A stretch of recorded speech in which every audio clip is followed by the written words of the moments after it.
So, good morning. It's football day. We're back again. Premier League is back. Arsenal are back. Fresh off of the back of an FA Cup victory, fresh off of the back of winning the charity match, the Charity Shield, Community Shield, whatever it's called now. But we're going into the season away to Fulham. I will be doing a watch along for that game later on with Guna Eagle Eye, Chiggy Chig. Back again, my partner in watch-alongs. So make sure, description settings, baby. Make sure you go and subscribe to him. We'll be doing player ratings on his channel straight after the game. And talking of player ratings, there's an app in the description called Flick. If you go and download that, when I do my player ratings, which I'll be doing tomorrow night, normally I'll do them the next day, but I'll be doing them tomorrow night. You guys are going to decide the player ratings. You're going to interact, and I'm going to put a poll up for every individual player that has played for Arsenal tomorrow, or today even, sorry, in the game. And you get to decide what the player ratings are for each individual player. That will then be the player ratings that I do on the live stream later in that evening. Make sure you follow my Instagram, smash a thumbs up, subscribe if you're new. On the road to 50K. Not far away, just over 5K away from 50K. It's gone mad, so thank you very much. But we've got a bit of sad news. I'll come to that in a minute. I want to start talking about this guy real quick because this guy's been linked to Arsenal for what seems like forever. I was speaking about him in January, December, in fact, I was speaking about him. Then January, the whole way through the January transfer window. Then obviously through lockdown, he's been linked to us a lot. Then the windows opened, it cooled off a little bit. Aston Villa looked at him. They've obviously put their money into Ollie Watkins. But again, he is linked to Arsenal. Now, this is coming from a guy called Duncan Castles that I don't really know a great deal about. What I do know is that he's normally Man United based. I may have that wrong, but I've seen him tweet a couple of times over the last couple of weeks about Manchester United. I've seen it appear on my timeline. But he did a podcast yesterday. And he is saying that we have verbally agreed a deal for around £23 million for Odsonne Edouard. It's not officially set in stone, but the reason that is because apparently Alexander Lacazette is possibly leaving Arsenal. Now, at Atletico Madrid, he was obviously due to go there before they got their transfer ban a few seasons ago. They're one of the teams that are apparently in for Lacazette. Juventus as well are in for Lacazette. Now, they've just let Higuain go. He's joined Inter Milan. They terminated his contract. I'm not sure about this. There's something not quite there with it, like with the Lacazette leaving thing. I think there's more to this than meets the eye. I've seen Arteta's press conference. I did a reaction video to that. Check that out. That was yesterday. But he seems happy. He says he's happy. Arteta says he's happy. But the way Arteta answered the question that was stuck on him about Lacazette was, is he happy? Have you spoke to him? Does he want to stay? And then he went, yes, but that's what I felt when I spoke to him. So he hasn't said that he wants to stay, which is what the question was. Has he said he wants to stay? Now, listen, we're going to get into a dilemma here because unless we offer Lacazette a new contract, come the summer, he's down to the last year and we're going to have an Aubameyang one all over again, who, by the way, still hasn't been announced as I record this.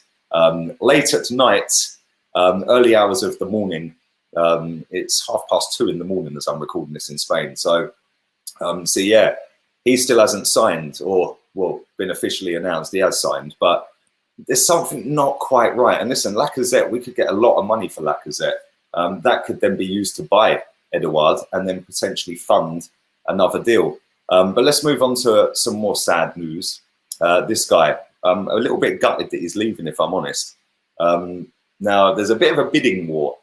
Brighton, the team that he's pictured there at that ground, have said to have come in with a late bid that has gazumped Aston Villa's. And he's been dropped from the squad. He's been taken out of the squad for the game against Fulham, which I'm not sure whether he would have started the game anyway. It seems like, for me, that Arteta is set in stone with Bernd Leno. I feel like Leno's his number one. Let's have it right here. For me personally, it's a personal preference. I'd go with Martinez as number one. I think that he got the shirt through no fault of his own, no fault of Leno's. You know, it was a Malpai. He didn't get arrested for it, put it that way. It was an innocuous challenge. It wasn't premeditated, or as Arsenal fans would have you believe. But he ended up getting the shirt, and he's been flawless, like literally unbelievable. Involved in the cup win, involved in the Charity Shield, made some great saves along the way in the league games. He's been class, man. I like his kicking. I like the way he commands his box. He's very vocal with the defenders. He comes out for crosses, which is something that Leno's a little bit weak on. They're both the same age, there or thereabouts, 28. But I don't know, man. I just feel like 20 million quid. Yes, he's hardly played. But listen, the guy's our longest serving player, and he's come in and he's been absolutely superb. And I'm kind of old school with it. If you come in and get the shirt through whatever means, it's now down to the guy who you've replaced to work his way back into the team via training and via you cocking up a few times, and the manager goes, right, I'm dropping you now. That don't seem to be the case. It seems like Leno is the number one, hence why he wants to leave. Now, I don't know where he's going to end up, but Brighton and Aston Villa are the two having a tug of war with him. If I was him, I'd go to Brighton. It's not that far down the road from London. He may not even have to relocate. It's straight down a couple of motorways. Not only that, they're probably more secure bet to stay in the Premier League. But they're getting themselves a decent goalkeeper, a really good goalkeeper. It's going to be around 60 grand a week. And that means that the 20 million quid we're going to get for him, we're going to apparently buy Raya from Brentford for 10 million, which frees up another 10 million to go and put somewhere else. This is kind of where we're at right now. You know, robbing Peter to pay Paul. But I don't know, man. I'm kind of disappointed, if I'm honest. Out of all the players in that squad that we could be selling, he would have been one of the last ones I would have got rid of, if at all. So kind of sad. Like I said, I'm recording this at 2:30, 2:45 in the morning, so he may have even been gone by the time you see this video. Let me know your thoughts in the comment section about Odsonne Edouard. Would you sell Lacazette? And if so, would you get Edouard? They've got no Champions League football, so maybe they need the money. They're going to get a decent sized fee for him, like they did with Tierney, but it'll still be relatively cheap for us as a football club. I think he's a good player. I'd take him. As for Martinez, let me know your thoughts on that. And hopefully we're gonna beat Fulham later on today. So make sure you come and check that out. Like I said, do follow my Insta, follow Flick Interactive app. There's loads and loads of bits on there. Go and get involved in the predictions. You can pick the goals, what minutes the goals are in. It's a leaderboard. You can do every single Premier League game. I've put all the teams up for you. Go and predict which teams are going to score first, what the score is going to be, etc., etc. You can share it on your socials. It's a cool bit of kit, if I'm honest.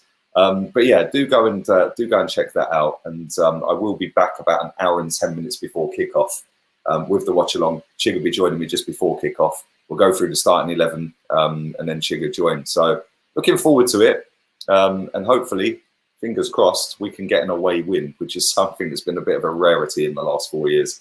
All have a wonderful day up until I see you later. And up the Arsenal. Come on, boys. Football day. Laters, peeps.